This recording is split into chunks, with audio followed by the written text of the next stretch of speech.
través de los dominios silenciosos del vacío, yace un mundo que muere en un brillo resplandeciente. Lo llaman el gemelo de la Tierra. Pero aquí, la luz pereció hace miles de millones de años, cautiva bajo una eterna mortaja de ámbar. En el fondo de sus valles, la presión es tan densa como un océano, un silencio tan pesado que podría ahogar cualquier sonido. No estamos simplemente ante otro planeta, estamos contemplando la tumba más grandiosa del sistema solar.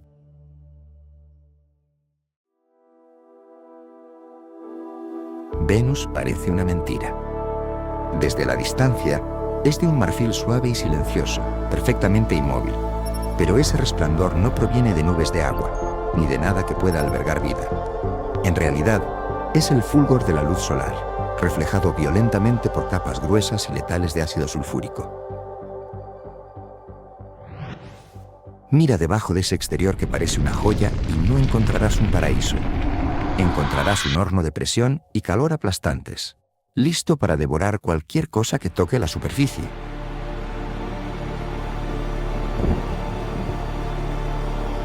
En el momento en que cruzas esa línea, la emoción del descubrimiento se convierte en algo más, un miedo primitivo, porque ya no estás simplemente volando hacia un planeta, te estás hundiendo. Es una inmersión profunda en un océano de aire tan espeso que no hay de dónde sostenerse ni camino de regreso.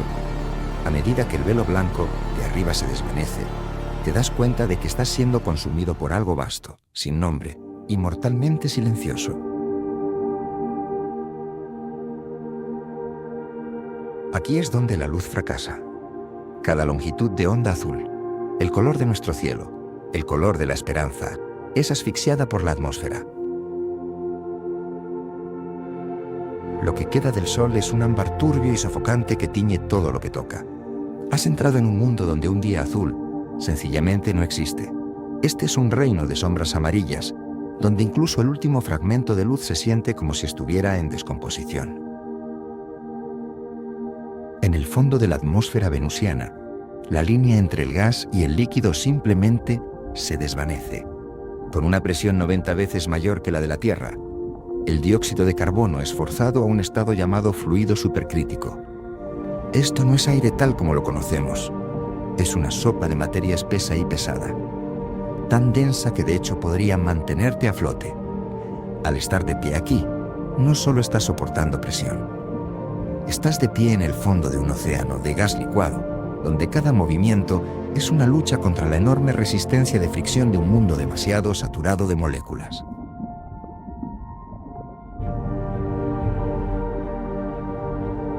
En esta sopa densa, el sonido no se comporta con normalidad. Debido a que el aire está tan comprimido, las ondas sonoras viajan más rápido y retienen su energía por mucho más tiempo que en la Tierra. El resultado es una especie de caos acústico. Los gemidos mecánicos de la corteza del planeta, a kilómetros de distancia, pueden resonar en tus oídos, como si estuvieran justo detrás de ti. Pero hay una trampa. La atmósfera también actúa como un filtro. Se traga los ruidos agudos, dejando únicamente un rum-rum bajo y amortiguado. Te sentirías constantemente perseguido por ruidos fantasmas que no puedes rastrear, una tortura auditiva en un mundo que siempre está susurrando, pero que está completamente desprovisto de vida. El aislamiento aquí se ve amplificado por un extraño truco óptico, la superrefracción. El aire es tan espeso que, de hecho, curva la luz para que coincida con la curvatura del propio planeta. Aquí, el horizonte no cae hacia abajo como lo hace en la Tierra. En su lugar, parece curvarse hacia arriba, dándote la inquietante ilusión de que estás de pie en el fondo de un cuenco gigante de color ámbar. Tu visión está atrapada, asfixiada por la dispersión de la luz, en un medio tan denso que el espacio parece plegarse sobre ti sin dejar una vía de escape visual hacia las estrellas de arriba.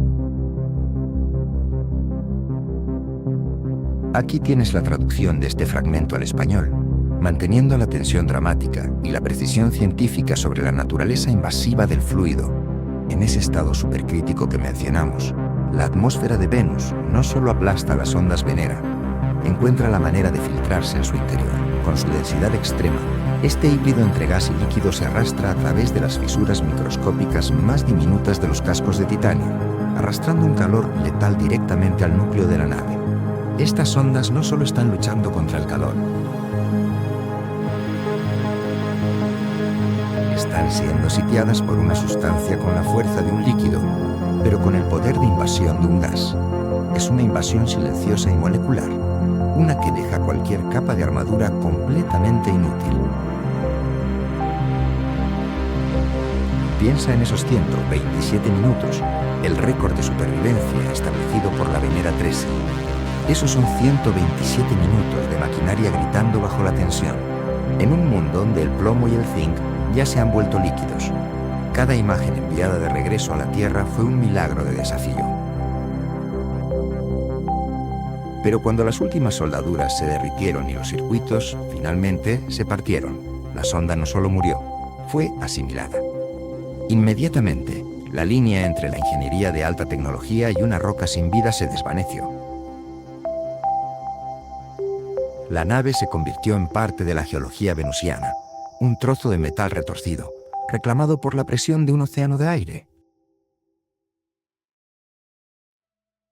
Debido a que no hay agua ni tormentas de arena que las erosionen, estas estructuras deshechas todavía están allí, asentadas exactamente donde aterrizaron hace más de 40 años. Existen en un estado de espeluznante preservación bajo las brumas de ácido. En este mundo vasto y solitario, estos fragmentos de titanio son las únicas huellas dactilares de la humanidad. Yacen allí, silenciosos en la penumbra ámbar, como tumbas antiguas de una civilización que nunca tuvo la oportunidad de comenzar. Es una presencia pequeña e inquietante, un recordatorio de que este universo nunca fue construido para darnos la bienvenida. Los restos solitarios que vemos hoy descansan sobre una superficie que no siempre fue así de hostil. Los modelos climáticos informáticos sugieren que, durante miles de millones de años, Venus y la Tierra pudieron haber compartido el mismo comienzo brillante. Existe una base científica sólida para un tiempo en el que este planeta poseía océanos líquidos y continentes estables. Era un doble casi perfecto, un verdadero gemelo, donde la vida pudo haber llegado a existir alguna vez. El silencio sofocante que encontramos hoy es, en realidad, el eco de un paraíso arrebatado por los crueles y trituradores engranajes del cosmos. El cambio de un mundo exuberante y azul a un horno eterno no ocurrió de la noche a la mañana. Fue impulsado por un fenómeno aterrador, el efecto invernadero desbocado. A medida que la radiación solar se intensificaba, el vapor de agua comenzó a evaporarse a un ritmo incontrolable, creando una trampa de calor irreversible.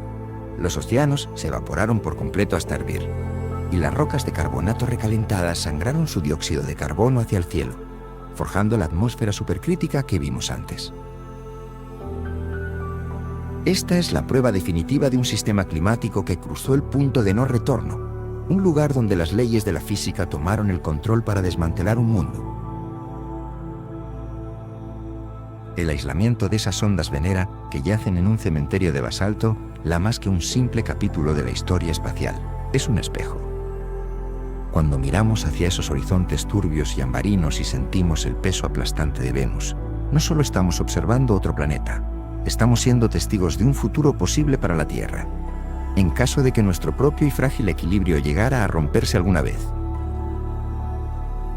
Esos cascos oxidados son las primeras reliquias de una advertencia. La visión de un mundo donde el azul de nuestros océanos la un recuerdo lejano, reemplazado por un silencio eterno y la luz amarilla y agonizante de un planeta fantasma.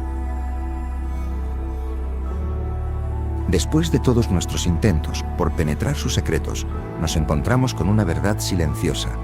Venus no nos odia, simplemente no tiene necesidad de nosotros. Este planeta no es un campo de batalla, sino una vasta entidad que opera bajo las leyes más puras de la física. En medio de la negrura del espacio, continuará girando, brillante bajo el sol, pero solitario dentro de su mortaja supercrítica. Las huellas de titanio de la humanidad permanecerán allí para siempre, veladas por brumas de ácido, como diminutos granos de arena incapaces de alterar el silencio de un mundo que ha elegido cerrarse a la vida.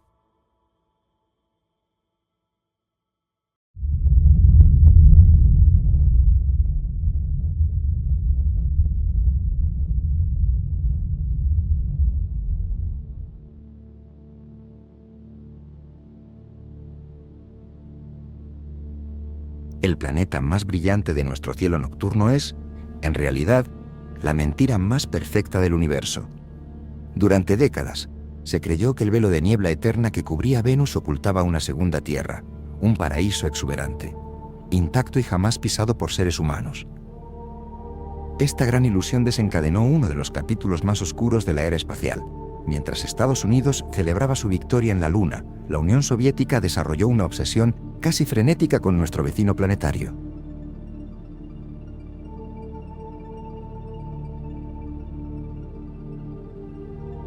En silencio, invirtió miles de millones de dólares en el lanzamiento de decenas de máquinas gigantescas, blindadas con titanio macizo, con el único propósito de atravesar aquella niebla impenetrable. ¿Por qué una superpotencia militar insistió con tanta determinación en lanzar tanques cósmicos hacia un mundo desconocido? Las teorías conspirativas de la Guerra Fría susurraban una posibilidad inquietante, que la inteligencia soviética había vislumbrado algo en el fondo de aquel océano de niebla. Una base estratégica invulnerable, o un mundo perfecto destinado a convertirse en el último refugio de la humanidad. Pero cuando aquellos titanes de acero finalmente tocaron la superficie, lo que encontraron fue más brutal que cualquier hipótesis.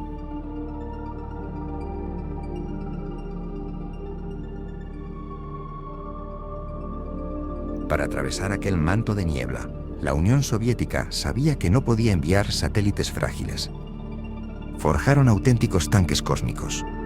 Con un peso de 5 toneladas, estas máquinas encerraban sus cerebros electrónicos dentro de esferas monolíticas de titanio, un material creado para construir los submarinos nucleares, capaces de sumergirse a las mayores profundidades del mundo. En Moscú, los ingenieros la sometieron a pruebas extremas en cámaras hiperbáricas, convencidos de que la metalurgia humana podía superar cualquier riesgo.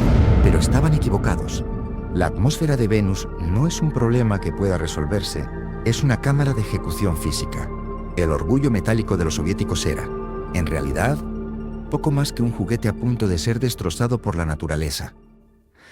Para presenciar el instante exacto en que ese orgullo queda completamente pulverizado, acompañaremos a las sondas Venera en una caída libre sin retorno. El descenso hacia el suelo del infierno comienza ahora.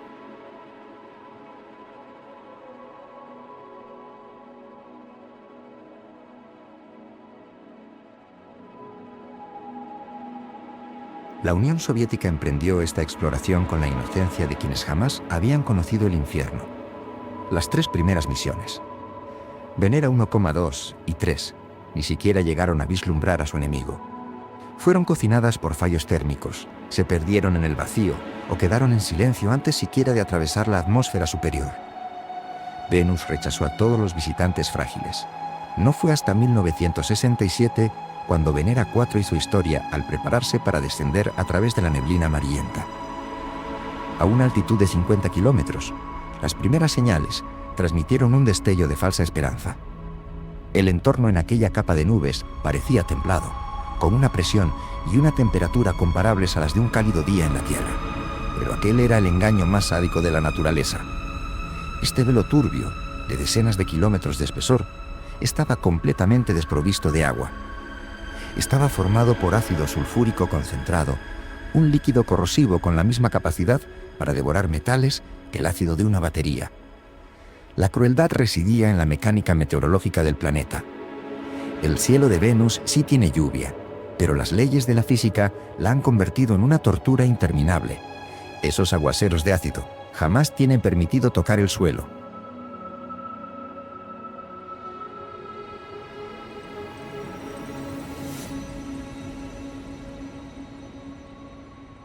Mientras las gotas de ácido caen, el calor abrasador que emana de la superficie las hace hervir a mitad de camino, a unos 25 kilómetros de altitud.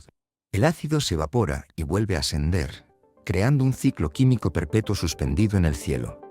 Venera 4 no estaba atravesando una nube, estaba cayendo en picado a través de un gigantesco baño de ácido. Su piel metálica comenzó a ser devorada, y los sensores externos lanzaban alarmas frente a la corrosión. Pero aquel muro de ácido era apenas la defensa más externa. A medida que Venera 4 descendía más y más, dejando atrás la lluvia suspendida, estaba a punto de encontrarse con una máquina trituradora invisible, una que aplastaría para siempre su aliento y cortaría su línea de vida antes de que siquiera pudiera divisar el suelo.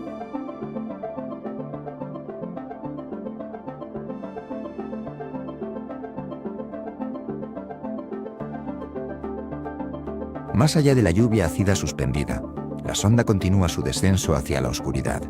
Pero a partir de los 15 kilómetros de altitud, un fenómeno físico desconcertante comienza a manifestarse. Todas las leyes de la aerodinámica terrestre, que los ingenieros soviéticos alguna vez veneraron, se convierten oficialmente en papel mojado. Cuanto más se hunde la máquina, más se distorsiona el espacio que la rodea. La atmósfera venusiana está compuesta en un 96% por dióxido de carbono. Bajo el peso colosal de la gravedad, ese enorme volumen de Koshio es comprimido de forma tan extrema que trasciende los límites de la materia ordinaria. A esta profundidad, el cielo ya no es un gas. La presión brutal lo ha forzado a convertirse en un fluido supercrítico, una monstruosidad física que posee la expansión de un gas, pero la aplastante densidad de un líquido. En este momento, la presión externa sobre el casco se dispara hasta 92 veces la presión existente en la superficie terrestre.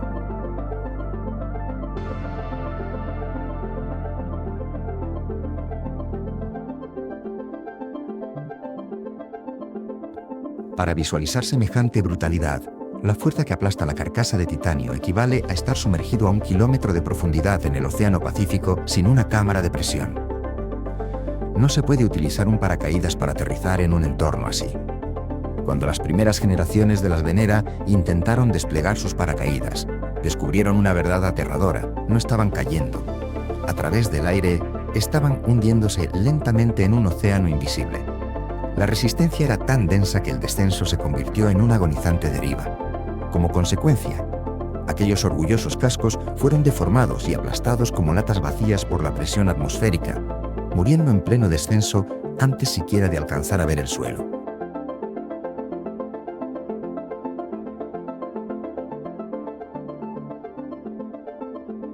Venus le enseñó a la humanidad una dolorosa lección sobre el poder de la física. Para tener alguna posibilidad de sobrevivir, los soviéticos se vieron obligados a replantear por completo el concepto de exploración. Para la época de Venera 9, tomaron una decisión radical. Descartaron por completo el sistema principal de paracaídas. Rediseñaron la sonda para que se asemejara a un batíscafo de aguas profundas, equipado con un sólido disco de frenado de acero en la parte superior.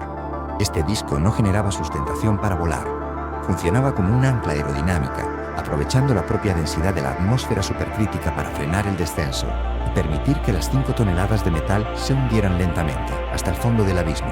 Pero incluso cuando este gran submarino se preparó para resistir miles de toneladas de presión y tocar el suelo, lo que lo recibió no fue la victoria. El golpe del aterrizaje fue apenas el disparo de salida para una cuenta regresiva hacia una tortura mucho más sádica.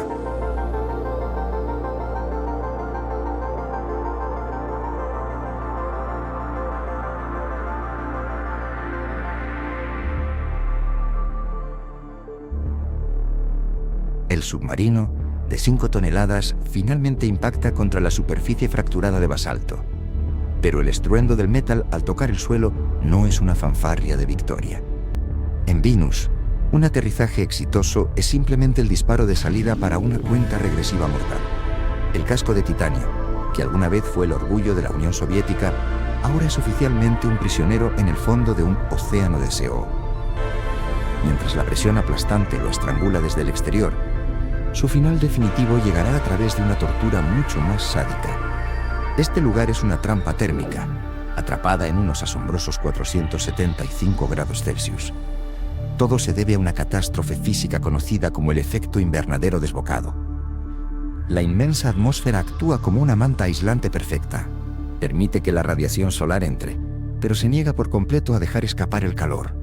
Contrario a las imágenes que solemos imaginar de un infierno caótico, la superficie de Venus carece de vientos rugientes o tormentas devastadoras.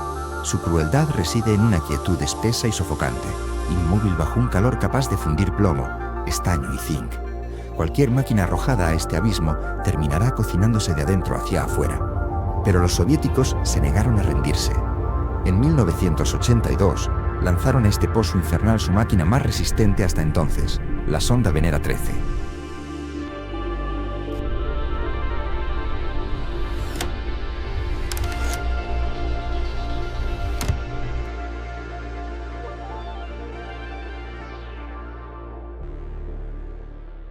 blindada al máximo y equipada, con el sistema de refrigeración por nitrógeno líquido más avanzado de su época, representaba un intento desesperado por comprar unos minutos más frente a lo inevitable.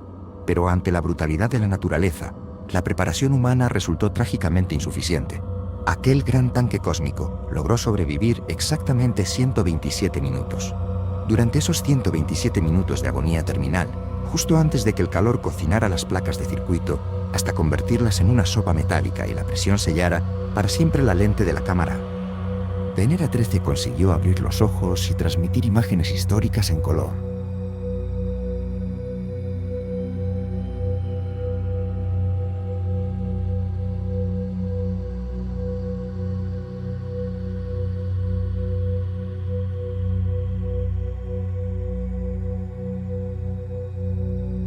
Comenzamos este viaje con la ilusión de una segunda Tierra y el orgullo frenético de la Unión Soviética.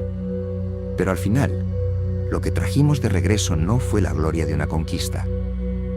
Fue un informe forense de una extinción. Los soviéticos lanzaron su metalurgia más avanzada a este matadero físico, solo para dejar atrás nada más que ataúdes de titanio. Incluso hoy, las máquinas que alguna vez fueron el orgullo de una superpotencia yacen muertas y destrozadas sobre el basalto abrasado. No habrá ninguna misión de rescate. Ninguna potencia mundial se atreve a enviar otro robot a ese abismo. Pero la última imagen de Venera 13 permanece como una advertencia inquietante. La Tierra y Venus nacieron como gemelos, compartiendo la misma línea de partida. Si algún día hirviéramos nuestra propia atmósfera con nuestras propias manos, aquella fotografía desolada no sería solo el pasado de Venus, sería el futuro de la Tierra. Frente a la inmensidad del cosmos, este océano sin agua permanece como el rechazo más brutal y perfecto a las grandes ilusiones de la humanidad.